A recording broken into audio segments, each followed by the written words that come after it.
Well, a very good day to you, ladies and gentlemen. Welcome to Kenya's most comprehensive political and public governance analysis show. Definitely, I'm talking about the Candid Talk with yours truly, Evan Kenya. I'm more than glad to bring you up to date with comprehensive analysis of all that is taking place in this country and across the borders. This fine afternoon, I'm joined by Wakili Willie Sotieno. How are you, sir? I'm fine, thank you. Yes. Yes. I can see you're still in a morning mood, and of course, we are still here. We haven't met since the passing on of General Gole. Here we are. Apparently, you're his neighbor. How is the mood for you right now? How is the condition, and how are things on the ground there? It's a somber mood for the people of Alego, and specifically Jokakani.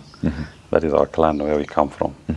And we are yet to come to terms with the loss of our general. He was the real people's general, and we used to call him Top Gun.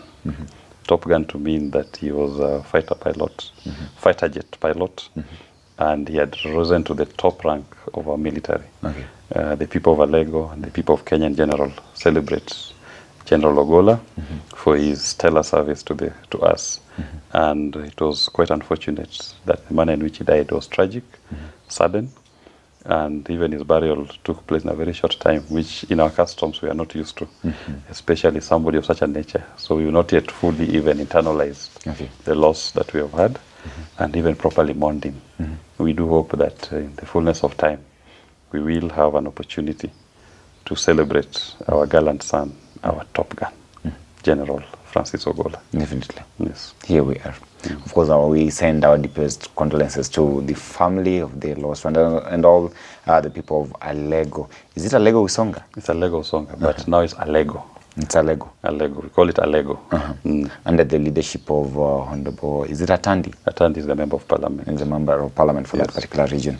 But here we are, definitely our condolences to the family once again. Wakili, I want us to have this conversation here. I saw the kind of circus that took place in Naivasha, of course, in NDABIBI, this disputed land here. And of course, we've had issues of land, historical land injustice issues here and taking place. And of course, even when the president, during the campaign period, I think he even promised to buy some land and help settle some squatters at the coast there. But here we are. The member of parliament for Naivasha publicly came forth, and of course, that is Jane Kihara, came forth and said that that particular land in question belonged to the president. And here we are. Recently, I saw your party leader, of course, Honorable Jimmy Wanjigi, together with a number of leaders from the central Kenya region at that particular land, being together and claiming to be in solidarity with those who stayed at that particular place, or rather who stayed at that particular place there. Now, I want us to understand this. One, I can see a lot of politics being driven here. How then do we separate politics and actually what's real and what is actually legitimate and legal? Who are the legal occupants of that particular land? How then do we mix that with politics? No, start by saying this. That land is in a place called NDABIBI. Okay. It is occupied by members of the Kikuyu community. And they've lived there for a very long time, way back in the early 1900s. That land was previously owned by a white man, registered owner. And he granted it to the community that lived there. A gentleman by the name Kip Kulei came into that property sometimes 3 or 4 years ago, claiming that that land belongs to him. He went to court with an allotment letter seeking to have the land, the court to order for eviction of the Kikuyu, members of the Kikuyu community who live on the land. When he asked for his order, the court refused and told him, in fact, the court fell short of saying, the documents that he's using to assert his claim to that property don't even look genuine, they're fake. That's number one. Then the same person proceeds to purportedly sell the land to William Ruto. Now, as we sit here today, it has been said by no other than the member of parliament for Naivasha that William Ruto bought that parcel of land from Kip Kulei. Okay. If Kip Kulei himself could not prove his ownership of the land in court, how could the same person sell the land to William Ruto? It's not possible. So the document he's holding is fake. Okay. Then go further. They have now sent GSU and armed policemen to forcefully evict members of that Kikuyu community who live on that land from that parcel of land.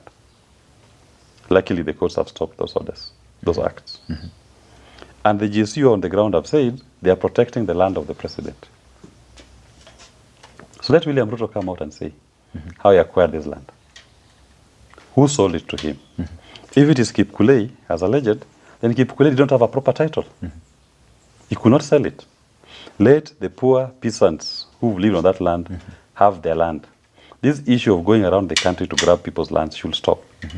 And we must respect people who have lived on a parcel of land for ancestral periods. There are old men there, some of them were born they are over 90 years old, who were born on that parcel of land. That's where they've known as home. So now you come and parachute yourself and claim that now you are the new owner of the land, and you ask them to leave, to go where? We must respect the sanctity of people's property. Even if you admire that land, go and get into a willing seller, willing buyer, and ascertain that the person who wants to sell it to you actually has a legitimate title and claim to the parcel. In this particular instance, the person who purported to sell it himself is not able and was not able to prove in a court of law.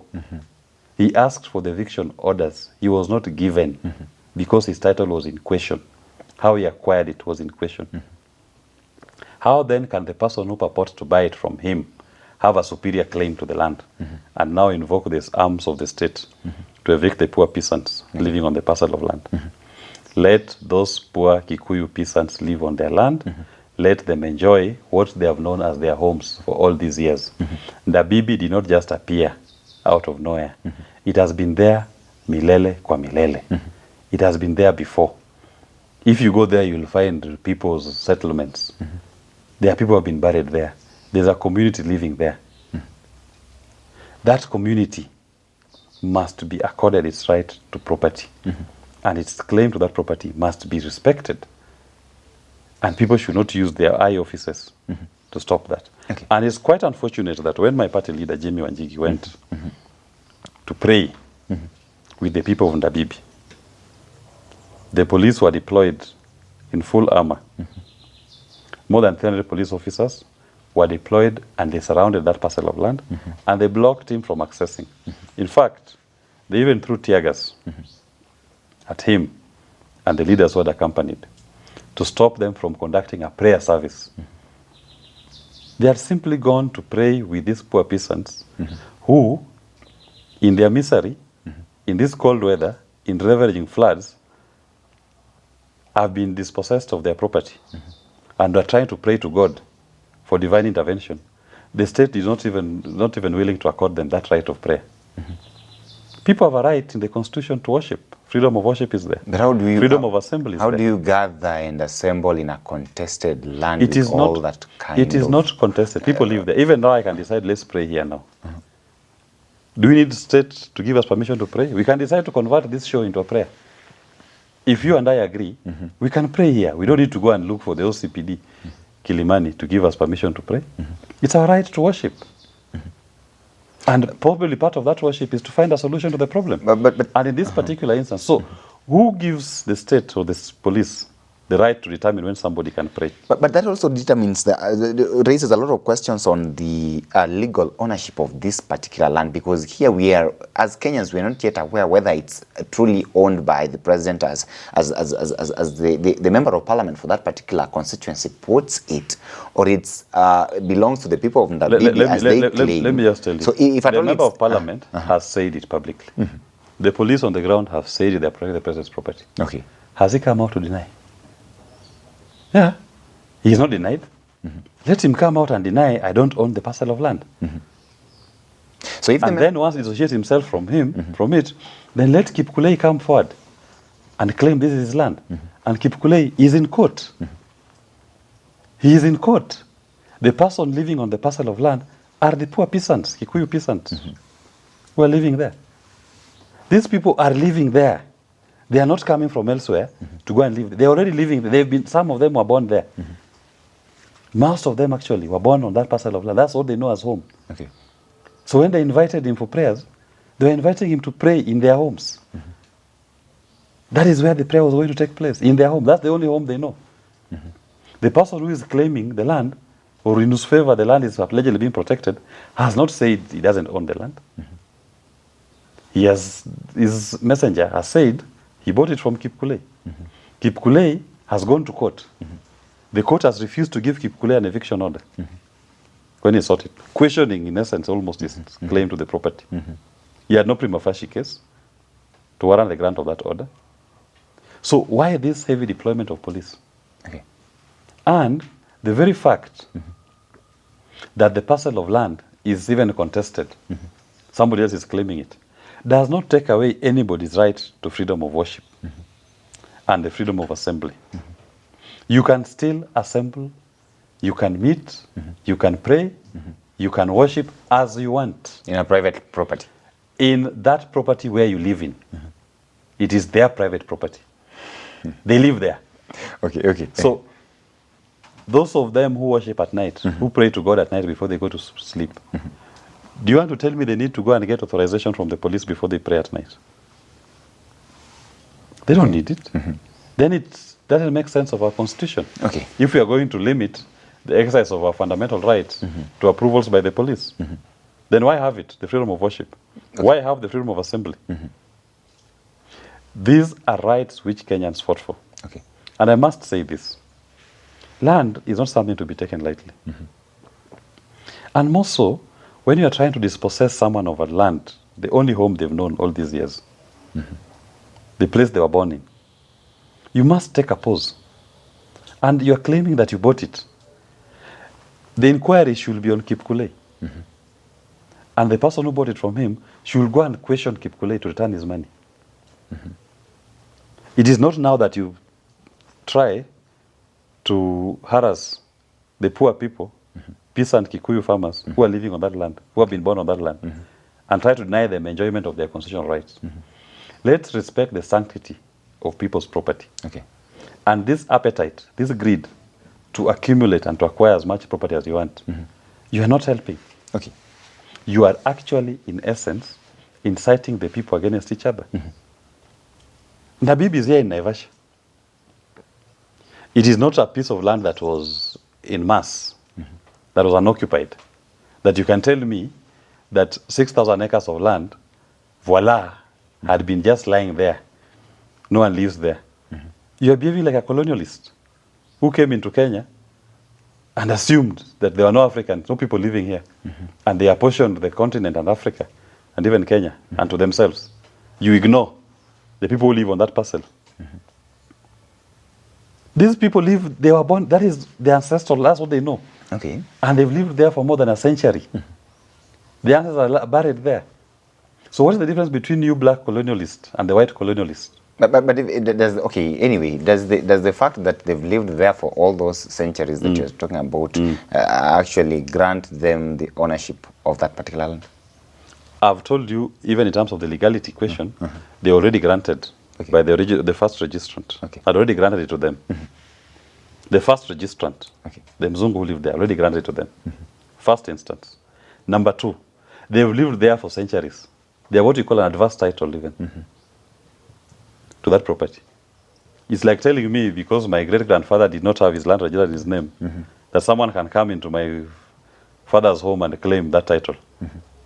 I'll claim ancestral rights to that property, even if I've not yet done the formal registration. Okay. It's a right which is recognized, and we must appreciate that this is not the Kenya of 1924, when the Mzungu came in. That Mzungu came in and ignored the African existence on the land, and simply say, this land is unoccupied, I now take it unto myself, and gave himself the title. That black man who lived on that land was the owner of the land. Okay. Now we cannot have new colonialists coming into our occupation and asserting, alienating, and registering themselves illegally over parcels occupied by the African and claiming it to be their land. No. There are so many other people who have private ranches across the country.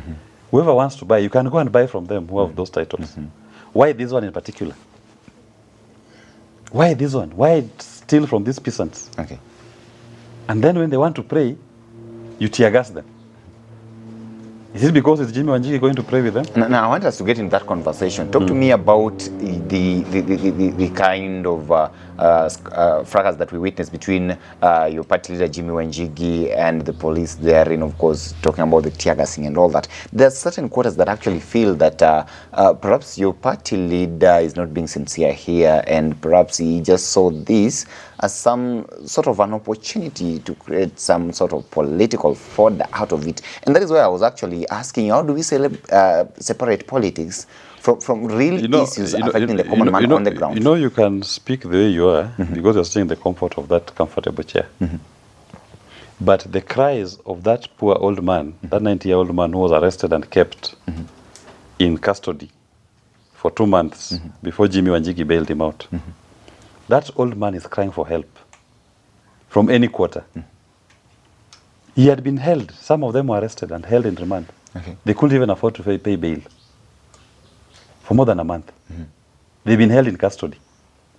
They are crying for help from any quarter. Even William Ruto, they want his help.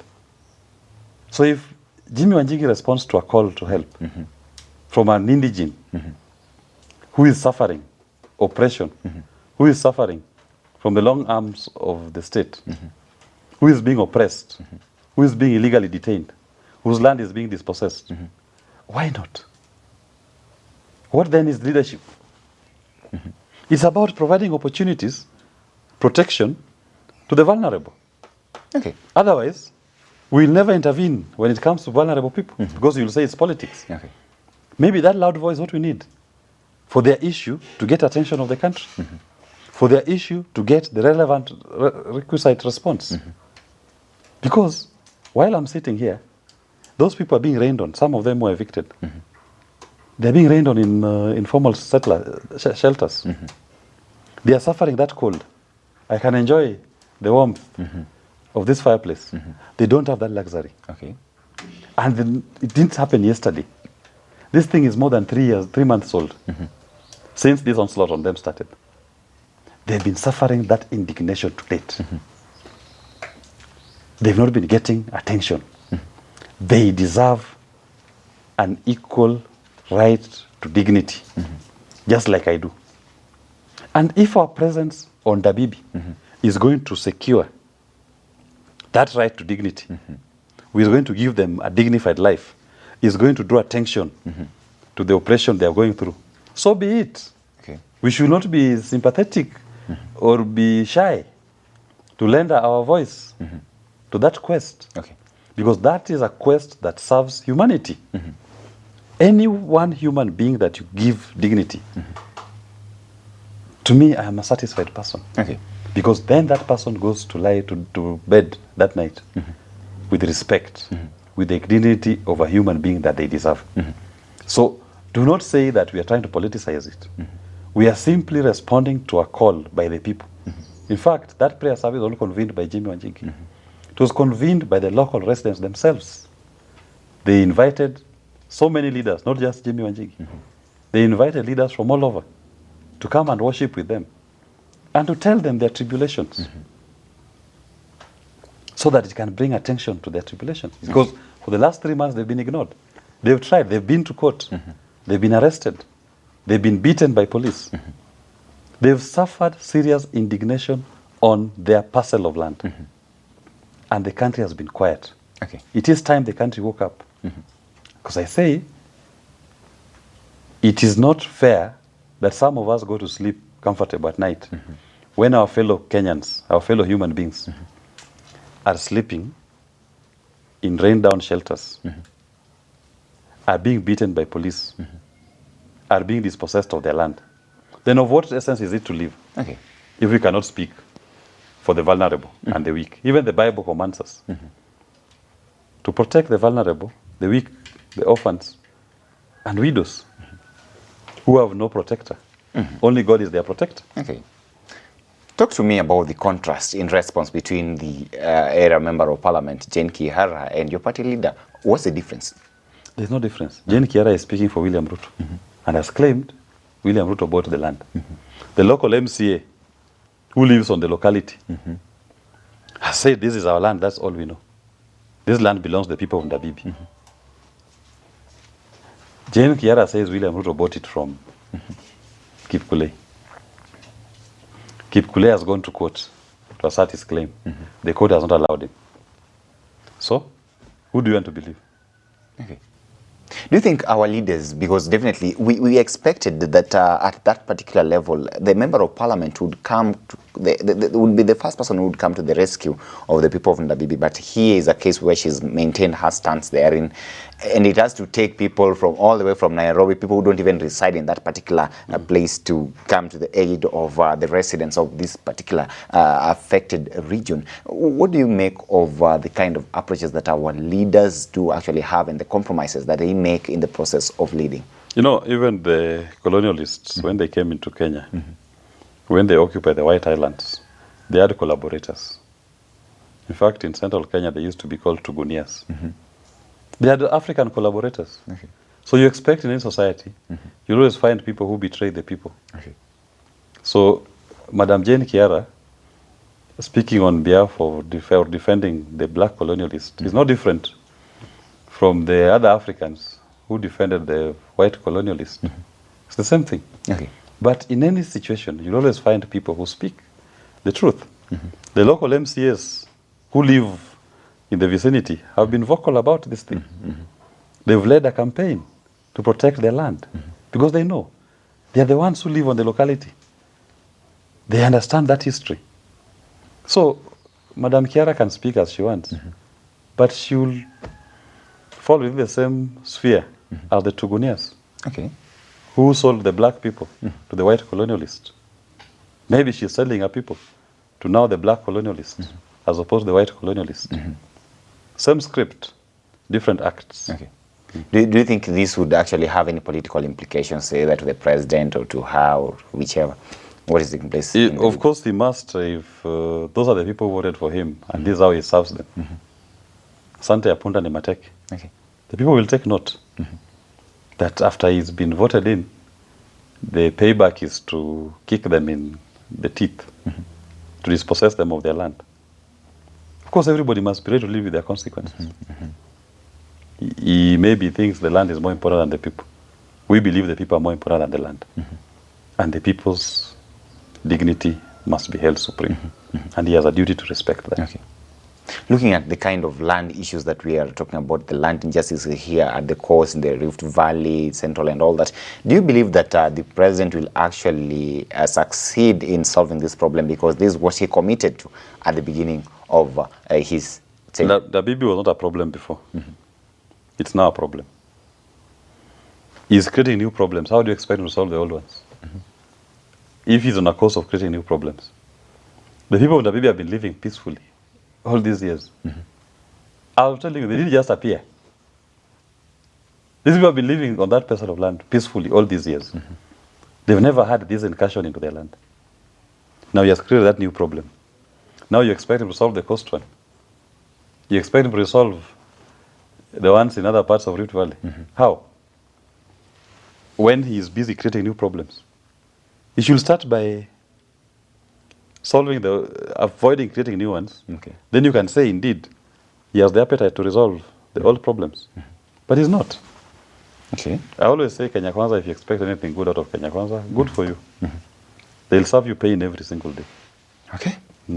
Well, ladies and gentlemen, that is it from Wakili Willie Sotino here, weighing in on what is actually taking place on the 5-acre piece of land, 5,000 acres piece of land in NDABIBI. Of course, that is a land that has been in contention, of course, with the member of parliament of that particular area, of course, Madam Jane Kiara, alluding to the fact that that land allegedly belongs to the president of the country. Well, our eyes on the ground, and we shall actually see, monitor and see what is actually taking place therein, and whether the residents of that particular region will actually receive what is due to them. Well, allow me to stop this conversation at this particular moment, but of course you can weigh in and tell us what you think about what is taking place in that particular region. Till we have this conversation again, have yourself a lovely day.